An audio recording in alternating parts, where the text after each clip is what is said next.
안녕하세요. 대기업 시청자 그리고 SY 주주 여러분들.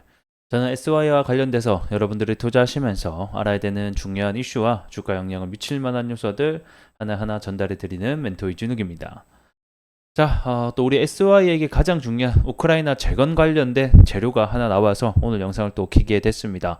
또 한 번의 기대감을 줄 수 있는 요소가 또 발생을 하게 됐는데, 이 우크라이나 대통령이죠. 이 젤렌스키가 처음으로 이 휴전과 종전에 대한 의사를 내비치게 됐습니다. 잠시 뒤에 해당 관련된 이슈들 함께 좀 살펴보기로 하겠고요.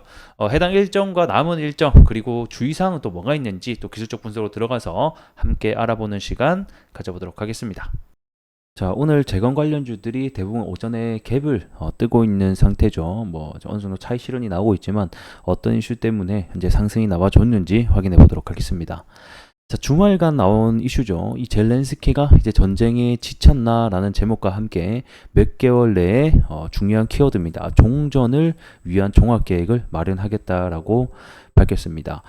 이게 굉장히 좀 의미가 있는 게 그동안은 이 우크라이나 측에서 전쟁을 계속 지속하겠다라고 밝히고 있었거든요.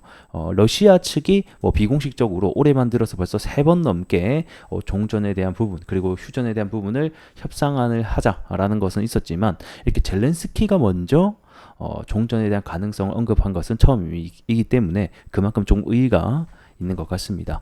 그래서 해당 아래 내용을 보게 되면 젤렌스키 대통령은 전 세계 대다수가 지지할 이 전쟁 종식 계획을 보여주는 것이 매우 자기네들에는 의미가 있다라고 얘기를 했습니다. 그래서 이와 관련된 계획을 언제 얘기할 거냐? 자, 몇 달 내에 열릴 이 두 번째 우크라이나 평화 정상회담에서 해당 관련된 계획을 준비하겠다라고 얘기를 했습니다. 최근에 이 4차 우크라이나 평화 정상회담이 열렸었죠. 6월 15일, 16일 이렇게 열렸었고 지금 현재 폐막을 한 상태입니다. 이 정상회담, 우크라이나 평화회담 같은 경우에는 이미 현재 4차례 정도가 열리게 됐었고 그때 제가 또 말씀드린 게 아마 미국 대선이 11월 달에 있는데 이 11월 전에 다시 한 번 더 이 평화정상회담을 열겠다라고 밝혔었죠. 그래서 아직까지는 구체적 일정이 나오지 않았지만 이때 만약에 종전과 관련된 계획을 내놓겠다라고 밝힌 만큼 해당 내용이 나온다라고 하면 요거는 좀 파장이 좀 있지 않을까 그리고 관련주에게는 좀 긍정적인 모멘텀이 작용하지 않을까 좀 이런 생각이 드네요. 앞전에 있었던 뭐 1차에서부터 4차까지는 사실 큰 의미가 없었어요. 왜 그러냐면 일단은 러시아 이 당사자죠. 러시아 자체가 참여를 하지 않은 평화회담이었고 그리고 뭐 우방국인 뭐 중국 역시 전혀 참여를 하지 않은 평화회담이었기 때문에 그냥 단순히 중재를 하는 이렇게 우리는 이런 식으로 하겠다라고 밝힌 뭐 어떤 평화회담이라서 크게 어떤 괄목할 만한 성과는 없었습니다. 그래서 굉장히 중요한 일정이 하나 잡히게 됐다라고 좀 보시면 될 것 같고 제가 올해 들어서 계속 여러분들에게 말씀드린 것 중에 하나가 1월 달에 들어서 이 푸틴이 그리고 이번 년에 들어서 벌써 3번이나 이 휴전에 대한 부분, 종전에 대한 부분을 언급했단 말이에요. 이번 해에 들어서 이렇게 계속해서 언급을 한 것이 처음이다라는 거예요. 그렇기 때문에 아무래도 미국 대선을 좀 겨냥하는 어떤 정치적인 행위일 수는 있으나 어쨌든 간에 올해의 미국 대선을 기점으로 해서 우크라이나와 그 다음에 러시아의 전쟁이 조금 다른 양상이 흘러갈 수 있다는 것도 우리가 좀 알고 있어야 될 것 같습니다.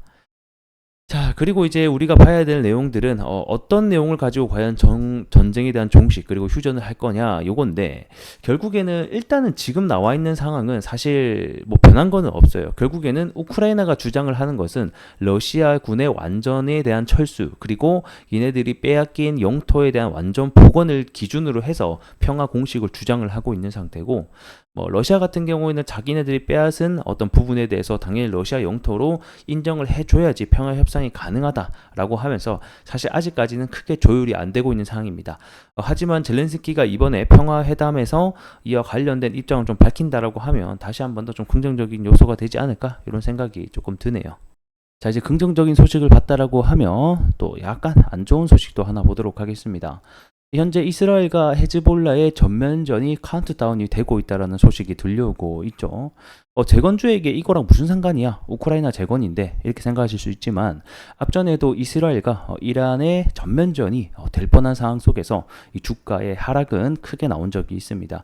그렇기 때문에 이 재건주에게 있어서 사실 가장 안 좋은 소식은 이런 전쟁에 대한 확대 소식이기 때문에 이런 국제 정세를 전면적으로 우리가 또 계속해서 추적을 할 필요는 있을 것 같습니다. 뭐 이거를 뭐 구체적으로 언제 뭐 하겠다 뭐 이렇게까지는 알 필요는 없으나 현재는 이러한 전쟁 확대가 될 수 있다라는 소식이 들려오고 있으니 이런 부분에 대해서도 우리가 알고 있어야겠다, 참고를 해야 되겠다라고 보시면 될 것 같습니다. 이 헤즈볼라가 무장 단체죠. 사실 뭐 이 헤즈볼라를 뒷배가 있는 게 이란이기 때문에 사실 뭐 이란과 이스라엘의 계속되는 싸움이다라고 보셔도 무방을 할 것 같고요.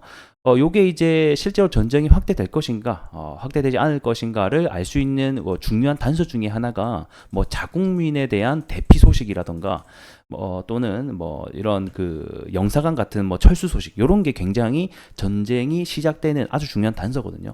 근데 최근에 이 미국 측에서 뭐다 자국민 대피를 준비하고 있다라는 소식이 또 들려오게 되면서 사실상 뭐 전쟁이 개인적으로 안 됐으면 좋겠지만 확대될 수 있는 부분들이 확률이 점점 올라가고 있다라고 보시면 될 것 같습니다. 그래서 추후에 뭐 지수가 하락을 하든 재건주들이 대부분 하락이 나오는 시점이 된다라고 하면 아무래도 이와 관련된 이슈가 또 한몫을 하지 않을까 이런 또 생각이 드네요.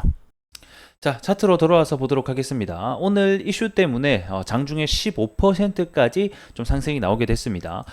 전일 저항선까지는 좀 돌파를 하지는 못하고 여기 해당 저항선에서 또 맞고 밀리는 모습을 우리가 확인해 볼 수 있었습니다.